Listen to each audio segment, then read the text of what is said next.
Proses kegiatan belajar mengajar di masa pandemi COVID-19 menuai banyak keluhan.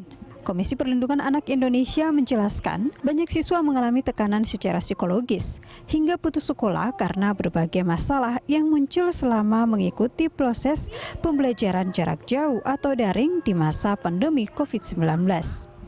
Selain itu, data dari studi penilaian cepat dampak COVID-19 dan pengaruhnya terhadap anak Indonesia menunjukkan bahwa meski 68% anak sudah memiliki sarana belajar online, tetapi mereka masih mengalami masalah seperti jam belajar yang tidak terkontrol hingga sulit memahami instruksi guru.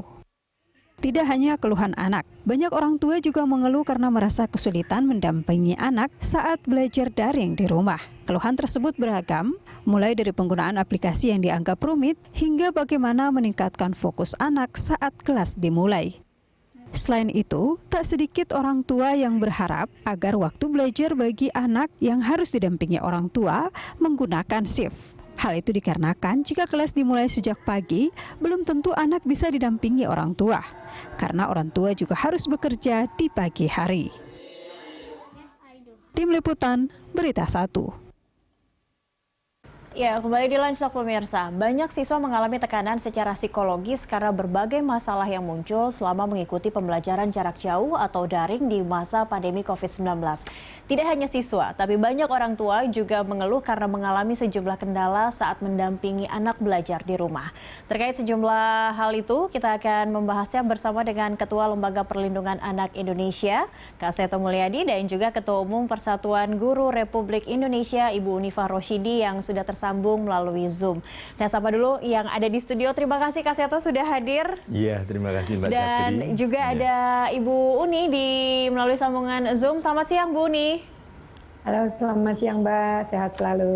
Kak Seto juga. Iya, selamat siang Ibu Uni. Iya, Bu Uni ditahan terlebih dahulu, saya ke Kak Seto pertama.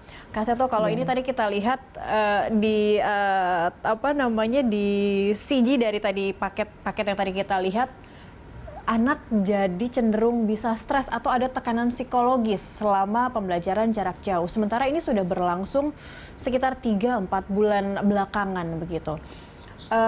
Kira-kira apa yang sebenarnya yang harus jadi jalan tengah supaya itu tadi kita sempat berbicara, daring tidak bikin darting. Orang tuanya yang darting, anak-anaknya juga bisa stres begitu. Betul, kan? Iya. Iya, saya kira bukan hanya anak, bahkan mahasiswa pun juga demikian ya, karena kita seperti dipaksa untuk berubah mendadak begitu. Nah, dalam suatu proses belajar, kunci utama kan komunikasi kan. Kalau selama ini di sekolah, di kelas, komunikasinya efektif sekali. Tatap muka, mungkin bisa ada belayan dari guru dan sebagainya. Tiba-tiba bukan tatap muka tetapi menatap layar, yang kadang-kadang tidak baik untuk kesehatan mata dan sangat tidak real, tidak nyata begitu. Jadi sebaiknya proses belajarnya itu bukan belajar dari rumah. Jadi soal dari rumah menatap ke sekolah, satu titik tapi melalui alat apapun untuk teknologi canggih. Tapi belajar di rumah. Jadi modul, kurikulum dan sebagainya itu diberikan kepada orang tua. Orang tua yang menyampaikan kepada anak. Lalu juga ini kan keadaan darurat. Ya kurikulumnya mohon dan darurat. Dan pertama kali terjadi juga begitu. Betul. Semua orang tidak siap. Dan bukan hanya di Indonesia, seluruh dunia begitu. Jadi ya mohon kurikulumnya juga darurat. Sekarang kedepankanlah belajar hidup. Belajar bekerja sama, belajar saling menghargai, itu dalam keluarga diterapkan dengan sangat efektif. Karena isi pendidikan itu kan 5, bukan hanya iptek saja. Nomor 1 justru etika. Nah, etika bagaimana santun, bagaimana tadi bekerja sama, saling menghargai, lalu estetika. Estetika juga unsur keindahan kan merapikan kamar, mungkin juga membersihkan pakaian-pakaian yang kotor yang selama ini mungkin seperti kapal pecah di rumah dan sebagainya. Lalu kesehatan. Nah, kesehatan jelas cuci tangan, kemudian pakai masker, itu konkret sekali. Jadi belajar hidup ini yang dikedepankan, bukan sekedar harus seperti yang tertulis di target kurikulum dan sebagainya. KBM di kelas begitu ya, betul-betul menyampaikan materi saja. Betul, karena situasinya betul-betul berbeda. Baik. Ini menarik, berarti yang mungkin bisa menjadi solusi yang tadi diutarakan oleh Kak Seto adalah bukan belajar dari rumah, Iya. tapi belajar di rumah. Dengan Betul. membawa materi-materi itu mungkin tidak selamanya dan tidak seterusnya itu guru, tapi orang tua bisa mewakilinya kan ya. Oke. Belajar itu bisa kapan saja, di mana saja, dengan siapa Dengan saja. siapa saja. Itu Oke, yang baik. Nah, penting. ini yang penting, dengan siapa saja. Karena Iya. nampaknya kendalanya ini orang tua, guru, dan murid. Kita tanyakan kepada Bu Uni selaku Ketua Umum Persatuan Guru Republik Indonesia PGRI. Bu Uni, jika itu tadi mungkin yang disampaikan Kak Seto ini menarik, yang bisa diaplikasikan atau mungkin sudah diaplikasikan oleh banyak sekolah dan guru-guru, bahwa bukan saja belajar dari rumah, tapi belajar di rumah. Jadi memang mengkondisikan, jadi membagi ini kali ya, membagi tugas ya. Tidak hanya guru saja nih, yang guru di sekolah saja yang fokus menjadi pengajar, tapi orang tua sudah kadung jadi guru mendadak juga begitu kan sekarang. Itu bisa dialihkan. Jadi belajarnya di rumah, tidak hanya menyampaikan materi dari guru dimediasi dengan layar lalu ke anak begitu. Bagaimana Bu Uni? Iya, terima kasih Kak Seto itu tadi menjelaskan dengan sangat bagus ya. Jadi yang paling utama sih sekarang karena ada perubahan yang mendadak seperti ini yang tadi terasakan dari sekolah kemudian di rumah. Jadi ada perubahan kultur, ada perubahan kebiasaan yang memang tiba-tiba secara mendadak. Jadi persoalannya menjadi macam-macam sih, tapi kalau kita dari dahulu menekuni bahwa orang tua, sekolah, dan masyarakat itu sebagai 3 soko guru di dalam belajar, itu menjadi itulah sebenarnya nilai utama pendidikan. Nah, sekarang dipindahkan di rumah, itu baru bicara tentang di daerah perkotaan, belum di daerah pedesaan, belum di daerah yang sulit dijangkau melalui teknologi.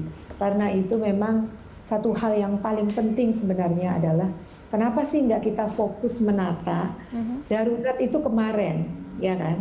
Darurat itu Februari sampai Juli, Maret sampai Juli. Kalau sekarang nggak darurat lagi. Tadi Kak Seto udah bilang kurikulumnya yang real, yang here and now, yang nyata, yang real untuk anak-anak. Misalnya kalau untuk anak-anak yang lebih tinggi adalah bagaimana membangun kerjasama, menelusuri sesuatu yang menarik bagi mereka gitu. Dan yang nggak boleh lupa lagi adalah sebenarnya banyak juga anak-anak yang bukan saja karena kesulitan menggunakan daring, tetapi memang tidak punya alat, itu juga tidak banyak punya ya, Bu. device, tidak punya fasilitas untuk ini. Tapi mereka harus belajar. Nah, kalau kita itu policy itu fokus ke sana, maka sebenarnya Juli ini sudah masa untuk bagaimana kita mengkategorisasikan mana yang kalau daring persoalannya apa yang harus diselesaikan, bagaimana kalau yang blended, bagaimana kalau yang luring. Tadi mengatakan ada anak putus sekolah, sebenarnya dalam posisi pandemi itu nggak boleh ada anak tidak naik kelas gitu, nggak boleh gitu.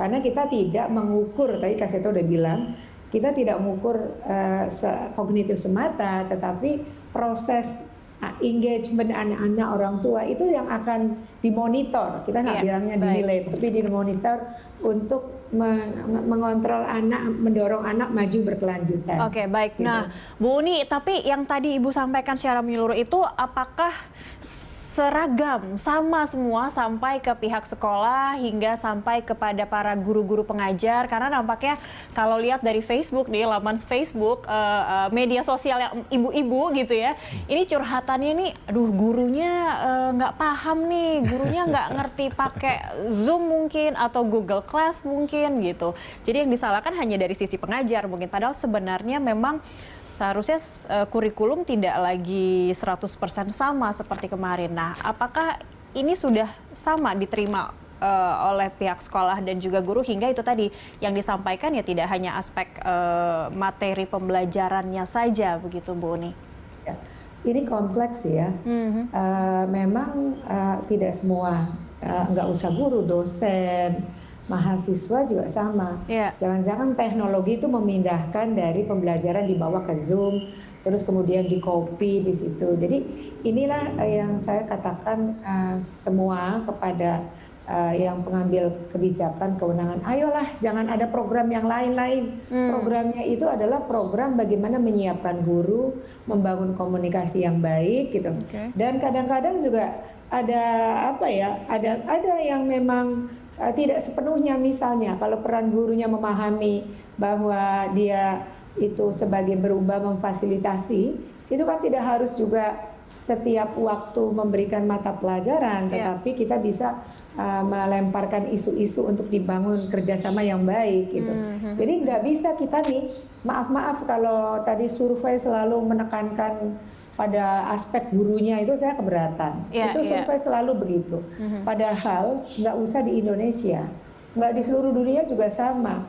Apakah pernah ada pembelajaran, pelatihan yang mengubah orang menggunakan teknologi? Kampus-kampus juga sedang kebingungan. Jadi ini survei harus berimbang.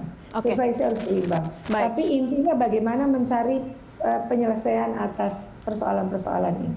Artinya itu ya Bu ya, pelatihan memang yang dibutuhkan juga, jadi tidak hanya menyalahkan guru-guru pengajar karena mereka juga pasti sudah mumet sekali. Sementara ini hal yang baru, pengalaman yang tidak pernah dilakukan sebelumnya. Jadi bagaimana memberikan pelatihan? Ya, silakan Bu. Sekarang ada policy begini, yang zona hijau ya boleh di sekolah diatur waktunya, shift. Ada sekian. Tetapi kalau orang tuanya tidak mengizinkan anak sekolah, boleh belajar dari rumah. Gimana policy seperti itu? Apa nggak bingung tuh? Sementara orang tuanya juga mendidik anaknya. Jadi dia di sekolah itu harus mengajar shift pertama, shift kedua, shift ketiga, tapi juga melayani yang daring. Yang daring, oke. Nggak bisa begini policy seperti ini. Ini guru itu sebenarnya pada masa seperti ini kebingungan juga.